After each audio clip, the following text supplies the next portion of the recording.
नमस्कार मित्रों, good evening friends. आज बहुत अंतराल के बाद ये हम टॉपिक आप लोगों के समझ लाए हैं। वो है diamond is a mere a stone unless get smart touch. हीरा एक पत्थर ही है जब तक उसको सही तरीके से तराशा ना जाए। अगर मतलब होता क्या है, उसमें कई एंगल से कट करने पड़ते हैं कि उसमें लाइट का रिफ्लेक्शन जो होता है उसी के पैसे हैं, रिफ्लेक्शन के ही पैसे हैं कि देखिए अंधेरे में भी डायमंड चमकता है। तो उसकी कटिंग पॉलिशिंग की प्रोसेस जो होती है वो हम लोगों के लिए शिक्षाप्रद भी है और उससे हम बहुत कुछ सीख सकते हैं। इस विचार प्रवाह में हम लोग आज इस पर चर्चा करेंगे। मित्रों, आपको ध्यान है कि जब हम पेड़ पौधे लगाते हैं, चाहे आम के हों, अमरूद के हों, कोई भी हों, तो उनकी बेतरतीब ढंग से शाखाएं निकलती हैं।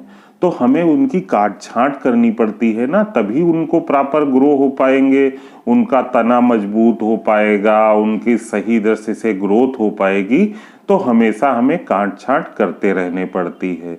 इसी प्रकार से आपने देखा होगा जैसे जो कलमी पेड़ होते हैं, मतलब जो हाइब्रिड वाले, जैसे कि मतलब जो छोटे आकार के होने के बावजूद भी फल देते हैं, चाहे आम के हों या अमरूद के हों। तो मतलब किसी डाली में अगर ज्यादा फल आ गए तो उनको उस दशे से वो पहले ही वो बोर तोड़ दिया जाता है। क्यों? ये सब हम लोगों को देखभाल करनी पड़ती है और फिर जो है अपने को मतलब जो है उसमें मनोवांछित फल मिलते हैं। इसी प्रकार से मित्रों, आपको मतलब ये भी ज्ञात होगा कि एक पत्थर होता है, वो पहाड़ में है या कहीं पर पड़ा हुआ है, लेकिन अगर उसमें एक कुशल कारीगर का हाथ लग जाता है, उससे वो देव प्रतिमा बना देता है। वो जो है पूजनीय बन जाती है और एक सुंदर आकृति बना देता है, जो हम लोगों के घरों में ड्राइंग रूम में रखी रहती है।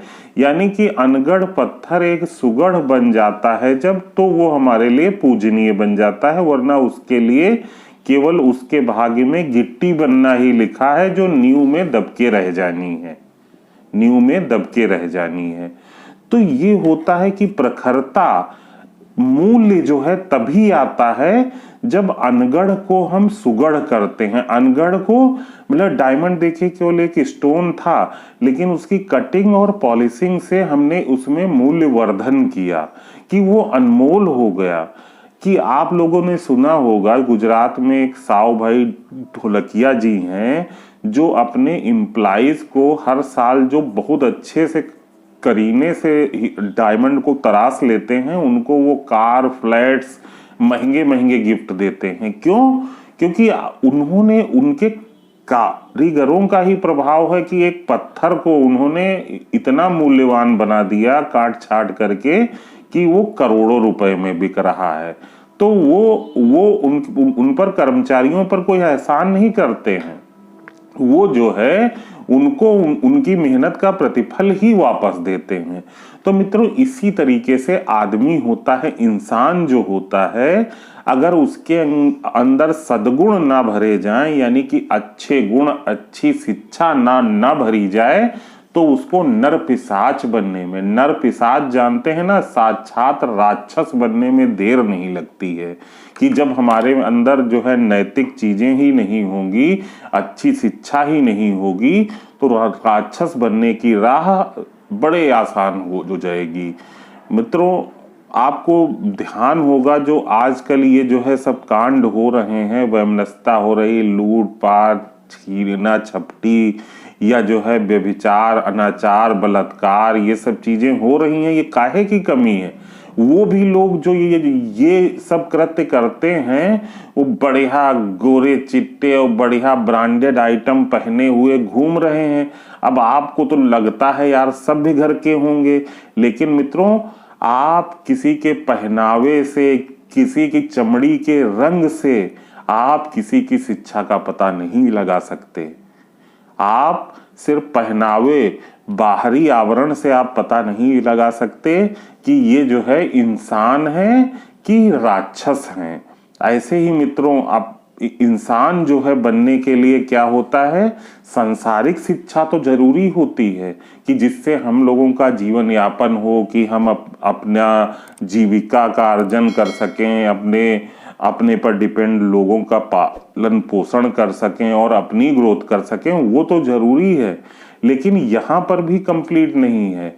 हमको नैतिक शिक्षा बहुत जरूरी है। नैतिक शिक्षा मतलब क्या होती, मॉरल वैल्यूज जो एक अच्छे सिटीजन के रूप में हमको अच्छे नागरिक के रूप में स्थापित करेंगी, वो जो है शिक्षाएं बहुत जरूरी हैं। कि मेहनत परिश्रम से कभी हमें जी नहीं चुराना चाहिए और मेहनत परिश्रम पर ही विश्वास करना चाहिए। परिश्रमी व्यक्ति संसार में सब कुछ कर सकता है और हमें हमेशा लालच से बचना चाहिए। प्रलोभन और लालच जो है, आपको वो जो है कहानी तो याद होगी कि बंदर एक छोटे से मुंह वाली मटकी में वो चना निकालने के लिए हाथ डाल देता है, लेकिन अब मुट्ठी जब बंध जाती है तो वो उससे बाहर निकाल ही नहीं पाता है। अगर वो सिंपली वो मुट्ठी खोल दे, अंदर से चना ना ले तो हाथ निकल आएगा, लेकिन वो प्रलोभन इतना होता है कि वो मटकी में हाथ डालकर फंस जाता है और वो निकाल नहीं पाता। ऐसे ही हम लोगों का हाल होता है। तो प्रलोभन और लालच से बचना चाहिए। और मित्रों, उतावलेपन से भी बचना चाहिए। उतावलापन क्या होता है कि आज हमने पेड़ लगाया है तो उसको फलदार वृक्ष बनने में समय लगेगा। मतलब आप सींचेंगे, उसकी काट छांट करेंगे, निराई गुड़ाई करेंगे, समय पर खाद देंगे, पानी देंगे, तभी तो वो फलदार वृक्ष बनेगा। और मित्रों, एक चीज हमेशा ध्यान रखें, जीवन में सफलता का कोई शॉर्टकट नहीं होता। कुछ लोग कहते हैं ना कि 6 महीने में रुपए डबल कर देंगे, या इतने सस्ते दामों पर आपको घर देंगे, इतने कम मूल्य ब्याज पर आपको लोन दे देंगे। ये मित्रों सब फांसने के तरीके होते हैं। जैसे कि जानते हैं, अगर चूहा पकड़ना होता तो पिंजरे में रोटी लगा के रखी जाती है, रोटी लगा के रखी जाती है, वो रोटी खाने आता है और उसमें फंस जाता है। तो इन प्रलोभनों से हमें बचना चाहिए। ये जो है उतावलापन और सफलता का कोई शॉर्टकट नहीं होता है। हर किसी को परिश्रम से ही सफलता मिलती है, जो स्थायी होती है, जो हम लोगों को लगती है, जो हम लोगों के व्यक्तित्व में परिलक्षित होती है। और हमें मित्रों अनैतिक आचरण से बचना चाहिए, चाहे अकेले में हो कि हमको कोई नहीं देख रहा है, तब भी भगवान देख रहा है ना, ऊपर वाला हमको देख रहा है। हमें किसी के भी प्रति, अजनबी के प्रति भी गलत चीज नहीं सोचनी है, उसके प्रति भी हमें अच्छा भाव रखना है। और मित्रों क्या है, हमें ईमानदार होना है। ईमानदार मतलब क्या होता है, अगर हमारा काम, हम किसान हैं तो हम अच्छे से अपनी खेती करें, अगर हम सैनिक हैं तो अच्छे से हम अपने देश की सेवा करें, अगर हम स्टूडेंट हैं तो हम अच्छे से अपनी पढ़ाई करें, अगर हम जॉब में हैं तो जो हमको कार्य दिया गया है वो हम ईमानदारी से करें।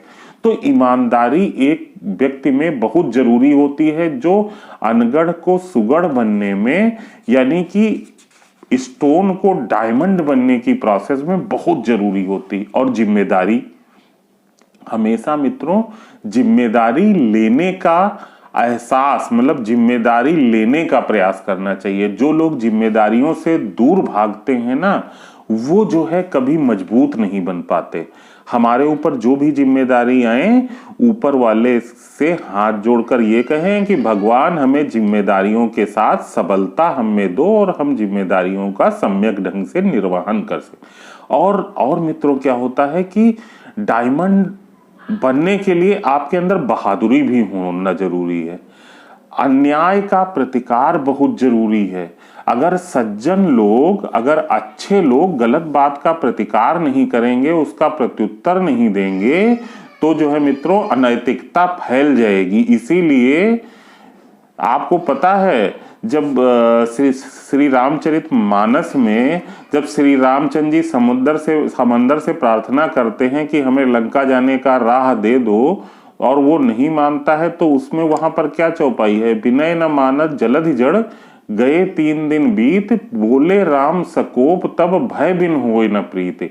यानी कि दुष्ट लोगों के साथ आपको आचरण भी उसी प्रकार से कठोर करना पड़ेगा कि नैतिकता बनी रहे, आदर्श स्थापित रहें, कोई भी अनैतिकता की विजय न हो। और मित्रों, एक चीज और होती है जो हमको डायमंड बनने की प्रोसेस में, इंसान को डायमंड बनने की प्रोसेस में बहुत जरूरी होती है कि हम कमाई नैतिकता से करें और व्यय भी सम्यकता से करें। मीन्स क्या है, हमारे आय के स्रोत भी मतलब बहुत ही अच्छे हों, अच्छे मतलब वो ईमानदार तरीके से हम कमाएं और खर्च भी हम अपव्यय ना करें, अपव्यय ना करें, उसको सही जगह पर जहां पर जरूरी है उनकी वहां पर ही आप जो है खर्च करें और अपने देश और समाज में भी योगदान दें।